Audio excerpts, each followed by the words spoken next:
Good morning, Card Beanies. RJ back with another video, so let's get to it. Today's random Mike Schmidt item of the day. Card I have been searching for many years. I know it exists because I've heard people talk about it. I know it exists because I've seen reports about it and stories about it and pictures of it. But I have never seen one for sale, and I finally did, so I had to have it. It's not that, earth-shattering, but it certainly was hard to acquire. So, in 1987, Topps went in with I'm not sure what this is, a company that was a souvenir company or I don't know, amusement park or some kind of thing. 1987, there's the Boardwalk in Baseball. I don't know who Boardwalk in Baseball was, but they asked Topps to produce a card set for them, and they did. Here is the Mike Schmidt card from that set. Nothing special. I've had this many times before. The set is very inexpensive. Nothing fantastical about the card, except there is a variation to this set. Reportedly, there were cards that exist without the slash. You can see the Boardwalk in Baseball logo, for whatever reason, had a slash. And this card has a slash between the two B's. There is a variation without the slash. It is impossible to find this card for any of the players. I have never seen one for sale. I've heard it, it's been talked about, I've seen images of it, but I've never seen one available. This one I got off the bay. The seller did tell, it was completely revealed that there's a little bit of crease. You can see the crease down the side. There appears to be some pitting on the side there, but I just don't care because I don't think I'm ever going to find another copy of this to have in my collection. So I am thrilled. I paid a couple bucks for it, I'm not going to lie, but I've never seen one before, ever, in my life. Never have I seen one before, so I had to take it. And I did. And I'm quite thrilled that I was able to get that, because again, I'm not sure when I'll ever find another one. So that is my random Mike Schmidt item of the day. My random baseball item of the day. Showing a couple different publications this week in this slot. I'm going to continue that. I want to remind everybody about the Legends magazines. The great thing about the Legends magazines, first of all, the artwork cover was stupendous. It was absolutely insane.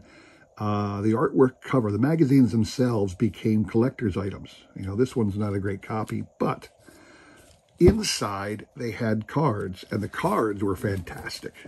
So this one has Muhammad Ali, obviously, because he made the cover. Has Manon Rhéaume. She was a French-Canadian ice hockey player who was highly touted as a star. Now, one of the reasons she was highly touted as a star was she was fairly easy on the eyes, let's be honest. She was a goalie. She did play, I suppose, a couple seasons in the minor hockey leagues. I don't think she ever made it to an NHL team. But again, I'm just highlighting her. And if you look around there, some of the other stars of the various sports, because Legends was an all-sport magazine. They also had, in the back here, some what they called postcards. So they would put out previous magazine covers as postcards as well in their magazine. So it actually told you when those covers were available. But it's kind of a cool thing. And again, this is similar to what I said the other day with the Allen and Kay thing. We were inundated with price guides and publications back in the early 90s. They were everywhere. Allen and Kay's, Legends, Tough Stuff, Beckett. Topps put out a magazine for a couple seasons. Sports Illustrated for kids. It was everywhere. And some of the cards that got in there ended up having some value, especially the Sports Illustrated for kids. Some of these insert cards could be very pricey. But this is just a random baseball item for my collection, the Legends Sports Magazine. So, trivia question today, interesting one again. On this day in baseball history, June the 21st, 1890, let's talk about the year 1890 real quick. 1890 was the creation of the Players League. For many seasons in the early days of baseball, from 1871, when the National Association was first born, through 1901, when the American League came on the scene, the players were heavily disgruntled about their treatment. They were in it for the money, no different than the owners, but the owners had them locked down. They could not sell their services to the highest bidder. So they had a couple times when they revolted. In 1884, they formed the Union Association, which was a one-time, one-and-gone league. And in 1890, they formed the Players League. And then lastly, in 1914 and 15, they formed the Federal League, just to try and get more money for the players. But in 1890, let's talk about that for our trivia question today. In 1890, on this day in baseball history, June the 21st, 1890, in the Players League, there was a no-hitter. It was the only no-hitter thrown during the existence of the Players League. The question is, who threw it? Who threw the only Players League no-hitter this day in baseball history, June the 21st, 1890? What you're playing for? 4 awesome cards of some Cardinal legends. Ozzie Smith, Stan Musial, Lou Brock, and Sonny Jim Bottomley. These are all 4, again, from my 2003 Topps Gallery Hall of Fame set. So that's what you're playing for. So all you got to do is send me an email with the correct answer. I will include my email in the description below. You will have today and tomorrow to answer. We will pick a winner on Sunday, all right? Good luck to everybody on that one. Today, it's Forgotten Hall of Famer Friday for me. Let's talk about a Forgotten Hall of Famer. This particular man was elected to the Hall of Fame in 1971. And at the time of his election, most baseball fans had no idea who he was or why he had even been elected to the Hall of Fame. So let me tell you a little bit about this man who is so unknown, because at the time of his election, he was 4th on the all-time career leaderboard for triples, behind only Sam Crawford, Ty Cobb, and Honus Wagner. And at the time of his election, he had played more games at first base than anybody in all of baseball history. Yet he was forgotten. Allow me to introduce you all to Jake Beckley and tell you a little bit more about him. So I'm going to pause my own live stream here, or my own streaming here for a little bit, divert to the video, and give you a little biography about Hall of Famer, deservedly so, Hall of Famer Jake Beckley. Hang on a second. Jacob Peter Beckley was born on August the 4th, 1867 in Hannibal, Missouri, the Mississippi River town that Mark Twain made famous. Very little is known about his youth. However, as a left-hander, he did play as a teenager for some of the various semi-pro teams in the Hannibal area. He had a lot of success and was quickly gaining the attention of other teams in the area. In 1886, former teammate Bob Hart recommended the 18-year-old Jake to his manager. Beckley traveled to Leavenworth and batted .342 in 75 games, playing mostly second base in the outfield. In 1887, he was moved to first base because of a poor arm, and he remained at first base for the remainder of his baseball career at all stops. In 1887, Beckley batted over .400, splitting time in the Western League between Leavenworth and Lincoln, Nebraska. In 1888, Lincoln sold the steadily improving player to the St. Louis Whites of the Western Association, where he played only 34 games before the Whites sold him for $4,000 to the National League's Pittsburgh Alleghenies. As a rookie in 1899, Beckley batted .343 and earned the nickname Eagle Eye for his batting skill. He became one of the most popular players on the Alleghenies. In 1890, he joined many of the National League stars and jumped to the Players League and the Pittsburgh entry of that league.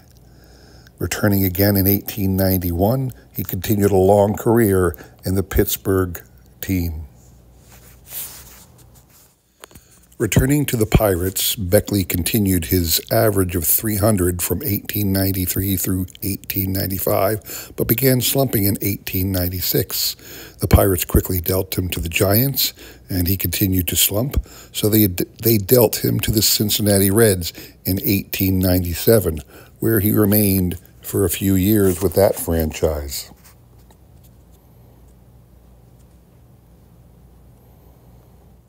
Beckley wasn't afraid to bend the rules when it benefited him. In one well-reported incident, he was on first base when the batter hit a long drive to the outfield. Beckley rounded second and then cut third, going directly to home, sliding in safe without a throw, to which the umpire immediately called him out. Jumping up to protest, the umpire responded, "You big son of a bitch, you got here too fast." And there was no retort that he could give. Beckley spent 7 years with the Reds, batting over .300 in every season except 1898, still known as Eagle Eye and still hitting exceptionally. At the end of the 1903 season, Cincinnati manager Joe Kelly decided he wanted to play first base himself, so the Reds traded Beckley to the St. Louis Cardinals for the 1904 season. Beckley loved to play the hidden ball trick. On one well-reported incident, he started the inning with a ball tucked under his arm. When Honus Wagner reached first base, Beckley ran to the mound for a quick discussion with the pitcher, and upon his return, displayed the ball under his arm so that Honus Wagner could see it, at which time Honus quickly grabbed it and threw it to the outfield and ran to second base expecting a free pass, at which time he was met by the other ball that the pitcher had thrown to stop him. Beckley's offensive output began to slow during his time with the Cardinals as age and injuries took their toll. The Cardinals released him in June of 1907, and he proceeded to bounce around in the minor leagues a few more years, including a stint in Kansas City of the Single-A American Association, an image which was captured on his lone T206 baseball card. Retiring in 1911, Beckley moved to Kansas City, but still played on a few semi-pro and amateur nines, and even coached at the local William Jewell College, umpiring 1 year for the Independent Federal League before it had a 2-year major league stint. Upon finally stopping all baseball activity, he opened a grain business in Kansas City. While operating his grain business, he once placed an order with the Cincinnati company, which cabled back, "We can't find you in Dun and Bradstreet," to which Beckley replied, "Look in the Spalding Baseball Guide for any of the last 20 years. Beckley suffered from a weak heart and was only 50 when he died in Kansas City on June 19, 1918. He was buried in Hannibal, where people erected a small memorial in his honor. Beckley was elected to the Hall of Fame in 1971, 53 years after his death. His reputation suffered because he never played on a pennant winner, and only one of his teams ever finished as high as second. Still, he compiled the .308 lifetime batting average, hit .300 or better in 13 of 20 seasons, and retired in 1907 as the all-time leader in triples.